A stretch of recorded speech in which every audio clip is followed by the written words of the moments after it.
E aí, gente? Então, tô de volta. Hoje, agora há pouco, eu publiquei a história da Maria Elisa, da casa de Maria Elisa, né? E o subtítulo é Se Tu Contar Eu Te Quebro uma Perna. Era minha avó, ela era muito engraçada, ela era muito engraçada. Ela era braba também, não se mete com a baixinha porque ela quando encrespava com alguém.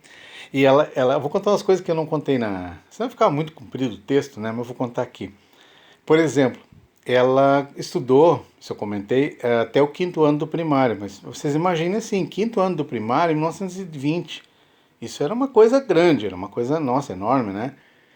E então e outra coisa, ela lia muito, ela lia tudo, tudo que caísse na frente dela, ela lia, né? Mas principalmente a Bíblia, ela não trocava a Bíblia por outro livro, tá? Se tivesse que escolher, agora tu vai ler isso aqui, a Bíblia tinha preferência. E ela leu mais, não é exagero, ela leu mais de 100 vezes a Bíblia, mais de 100 vezes. E olha que coisa interessante, quando ela era cega de um olho, né? Ela caiu, furou o olho com um toco de hortência, né? E foi aposentada por isso. Então ela enxergava com um olho só, né? Eu tô mais ou menos assim, eu enxergo bem, mas às vezes eu tenho que abrir o olho por conta da paralisia que ele fecha. Mas enfim, mas ela lia com um olho só, né? E um detalhe, eu não me lembro eu não sei com que idade ela parou de ler, porque eu não vi mais ela nos últimos anos. Ela foi morar em Santa Maria, eu em Florianópolis. A vida não é tão simples assim pra gente ficar viajando o tempo todo. Então, mas a última vez que eu vi ela ainda lia a Bíblia. E Bíblia tem letra pequena. Por exemplo, vocês devem notar que às vezes eu tô com outro óculos, né? É que esse aqui é para longe e perto. Aquele é só para perto, mas é 4,75 de lente de miopia. Então, assim, eu preciso. E ainda assim, para ler a Bíblia, eu já uso uma Bíblia de letra grande. Ela lia a Bíblia normal, letrinha pequena. E ela lia a luz, engraçado, ela assim, ó, ela lia até o entardecer à luz do dia, ou seja, a janela aberta, sabe, não ligava a luz não para ler. Então ela lia muito. E ela tinha uma cultura muito boa, sabe? Claro, proporcional ao tempo que ela viveu, mas ela tinha uma cultura muito boa. E ela falava português corretamente. Corretamente. Ela tinha assim, um vernáculo muito bem. Uma dicção muito bem apresentada, né? Mas, um detalhe. Que, desculpe aqui, eu tive que interromper. Tinha um outro celular no lado que. Sabe, telemarketing, bem na hora que a gente faz uma gravação, dá vontade, enfim. Bom, o pessoal tem que fazer o trabalho deles também, deixa quieto. Então, ela tinha um vernáculo muito bom, ela falava muito bem. Mas um detalhe, ela se adaptava às pessoas com quem ela estava falando. Por exemplo, às vezes visitava ela uma amiga lá de Cazuza Ferreira, onde eu nasci. Eu nasci lá no interior de Cazuza, lá do Campestre do Tigre para lá. Lá é mato, é brejo mesmo, né? É bem matuto. Então o pessoal fala de uma forma um pouco mais matuto, mais caipira, né? Mais aquele jeitão assim, que as coisas assim, ao modo antigo, dos tempos antigos, falar dos antigos e tal. E, e ela, só que um detalhe, ela se adaptava a essas pessoas. Por exemplo, lembro uma vez, né, ela tinha uma amiga chamada Hortência. A Hortência era uma pessoa bastante humilde, né, muito querida, era uma vizinha lá do tempo de Cazuza Ferreira, né? E então a linguagem era bem matuta, né? E aí eu me lembro de ouvir uma conversa assim, a Hortência disse para ela: "Tu se lembra, Elísia?" Aí a minha avó respondeu: "Se a lembro, Hortência", né? Agora, se por quer saber quando é que ela falava, quando é que ela falava assim corretamente? Em duas ocasiões. Quando ela estava na igreja, tá? Ela sempre soube respeitar aquilo que a igreja entende por hierarquia, né? Então ela usava a linguagem, o vocabulário adequado, a forma adequada, o pronome adequado, tudo lá dentro. E quando ela estava muito pistola da vida, quando ela estava muito puta da cara com alguém, ela olhava para a pessoa com o olho fechado, que nem o meu, assim, aquele olho cego, né? ela olhava assim para a pessoa, se parava de pé, ela era baixinha, tinha 1,60 m e poucos, né? É, olhava para a pessoa, carava a pessoa e dizia assim, fosse uma menina, uma mulher, né? Olhava assim e dizia, como vais, menina? Ou então, como vais, rapaz? Sabe? Então, eu podia saber. Se ela olhasse para uma pessoa e falasse corretamente a uma pessoa que ela não conhecesse, ela estava braba. Ela estava braba. Mas ela era muito parceirona. De vez em quando, a gente, imagina, Gramado geograficamente sempre teve o mesmo tamanho, não pode mudar, mas não tinha a meio de locomoção que tem hoje, não tinha carro, não tinha nada. E eu me lembro que o meu tio João, meus primos assistem isso e eles vão gostar de ouvir essa história. É, o tio João morava nos Três Pinheiros, mas é lá para dentro dos Três Pinheiros, que dava da nossa casa uns 8 quilômetros, mais ou menos, 10, não sei, era bem longe, era bem longe. Então, de vez em quando a gente resolvia que vamos visitar o tio João, vamos. E eu era pequenininho, tinha o quê? 6 anos, 7 anos, por aí. E a gente saía bem cedo, né? E botava aí um lanchinho no caminho, amarrava num paninho, né? E pegava a estrada, né? E ia caminhando até chegar lá. Levava uns pares de horas, mas a gente chegava lá. Então, lá chegando, sabe com essa coisa no interior, né, no tempo antigo, as pessoas se visitavam mais, os parentes se visitavam mais, os primos se visitavam mais, primo, sobrinho e tal. Então, assim, todos gostavam muito dela e ela gostava muito de todos. A recíproca ali era verdadeira.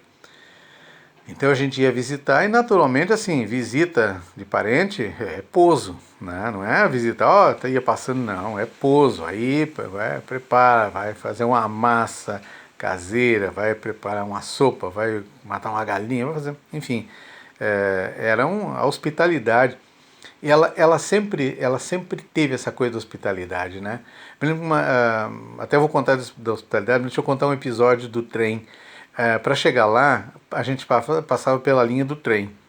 E tinha lugares assim que eram bem estreitinhos, tinha assim meio metro fora, fora do trilho, né? Um barranco em V, né? E o trem passava ali no meio. E a gente estava andando naquela trilha ali, né? Naquele estreito que encurtava, né? Cortava atalho ali, cortava caminho.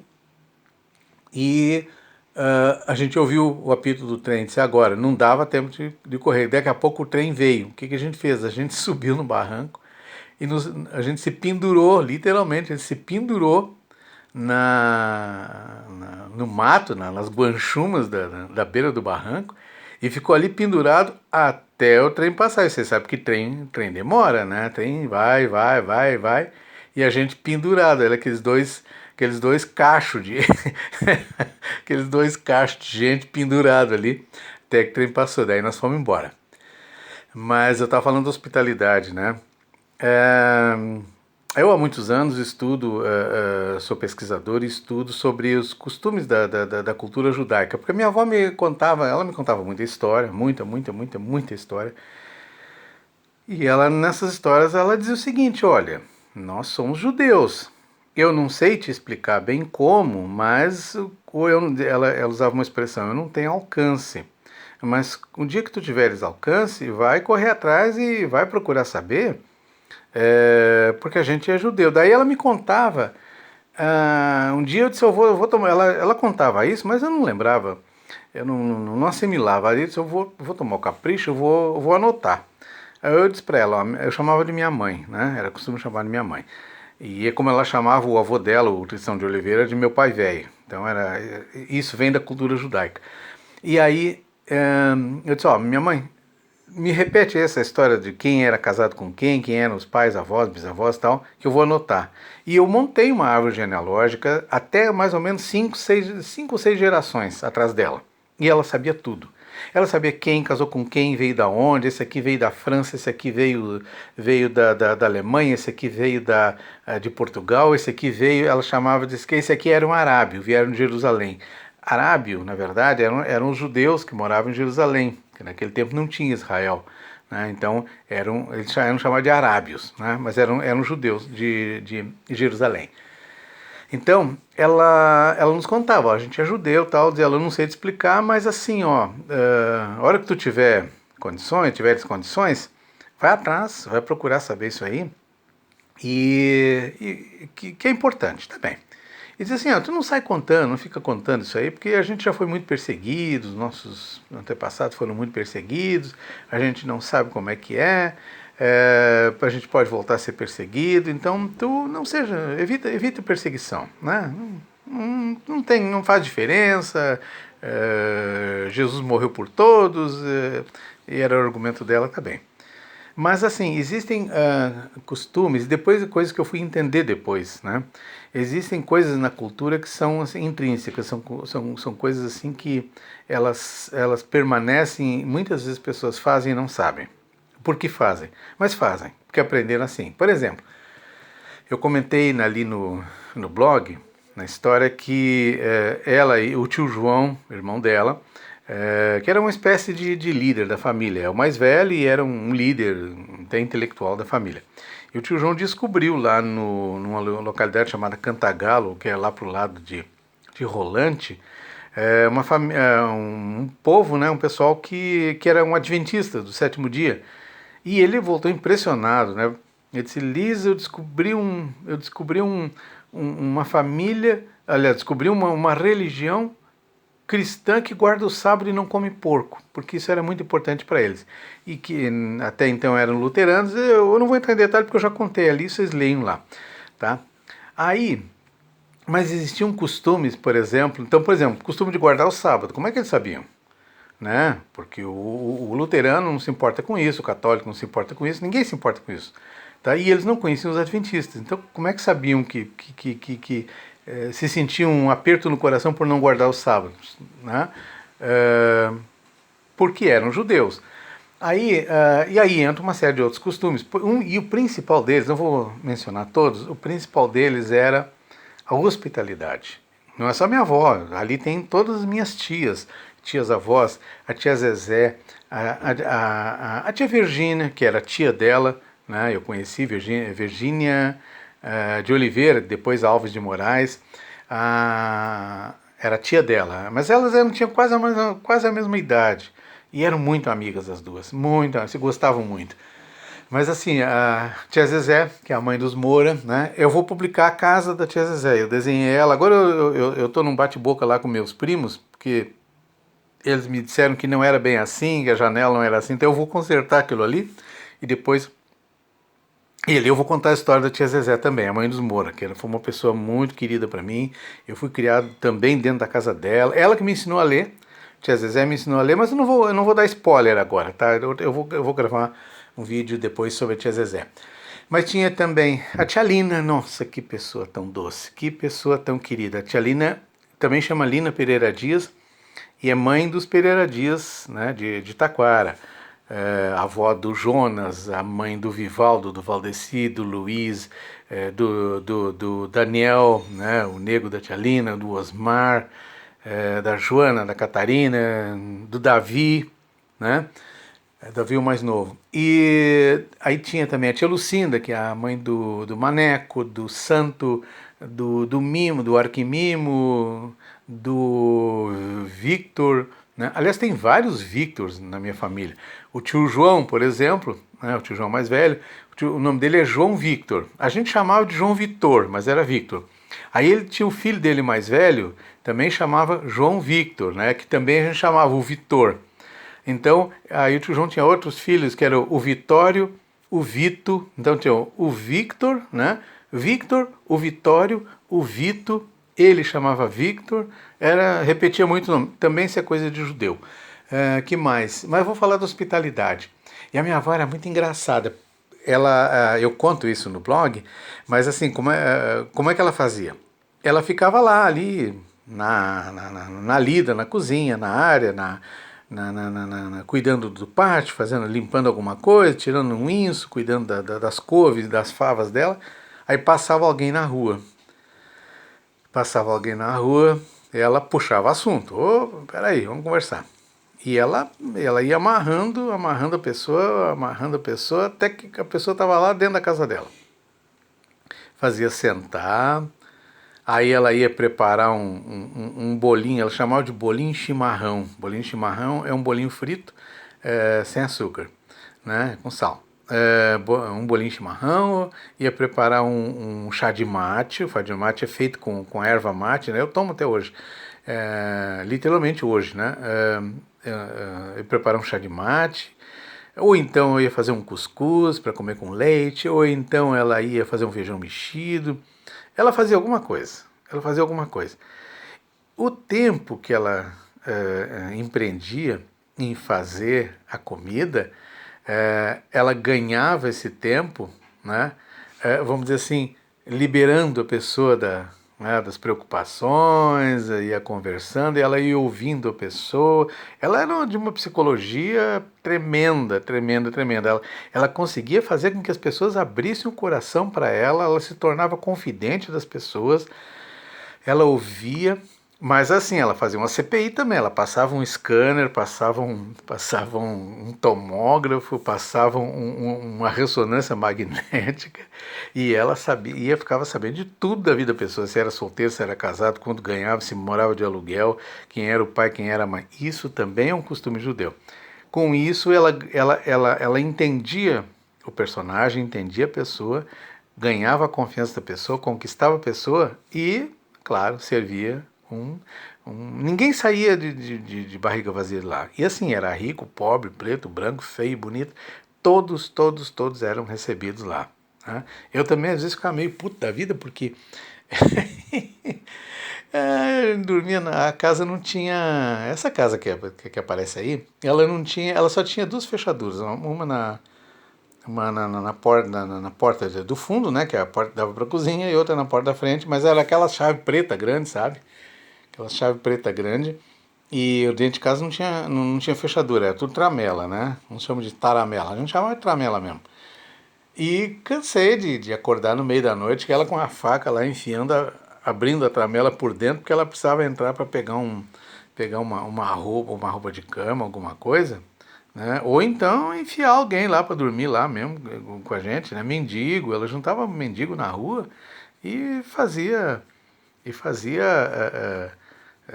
ir dormir lá em casa. E eu dizia, minha mãe, pelo amor de Deus, tu não conhece a pessoa, tu não sabe quem é, tu fica trazendo essas pessoas para cá. Eu disse, meu filho, Deus nos deu condição da gente ajudar as pessoas.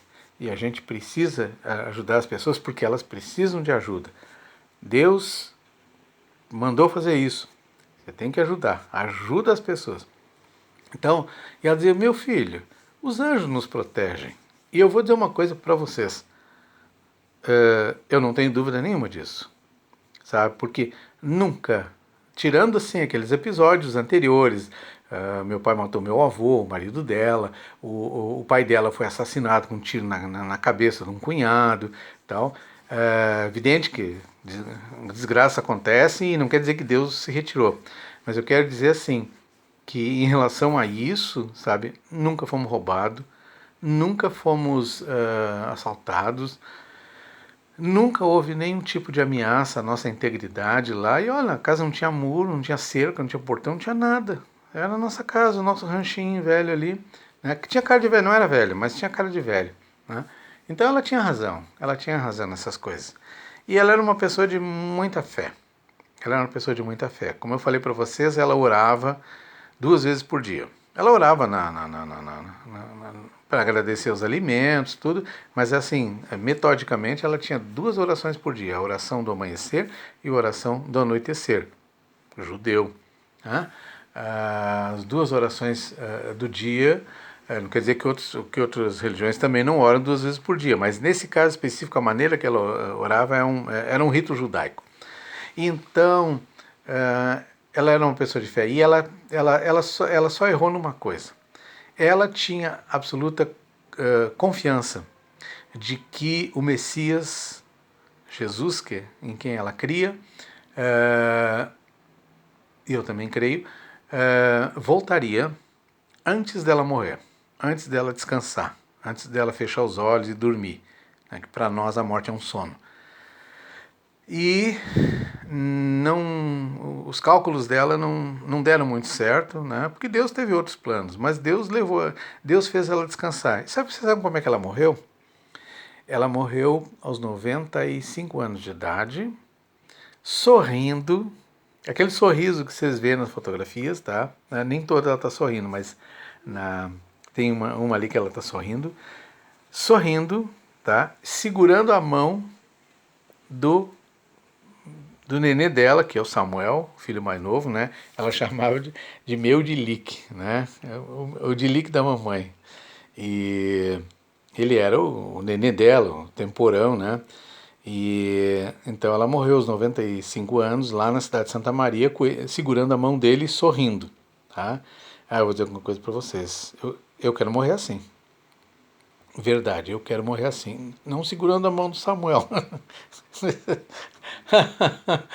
Por que não também, né? Ele é gente boa. É feio, mas é gente boa. É meu tio, é gente boa. Eu também sou parecido com ele, então assim, eu tenho quem puxar na minha feiura. Ai, ai, falar da minha avó sempre é muito bom.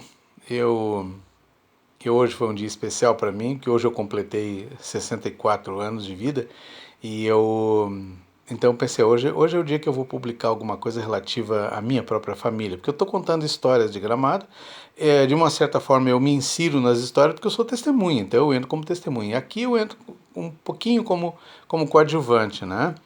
É, e, e eu acho que nem sei mais o que dizer, perdi a fala, perdi o argumento. Enfim, sim, que eu ia dizer, lembrei. Há quase um ano atrás, agora em janeiro vai fazer um ano, que eu tive o AVC.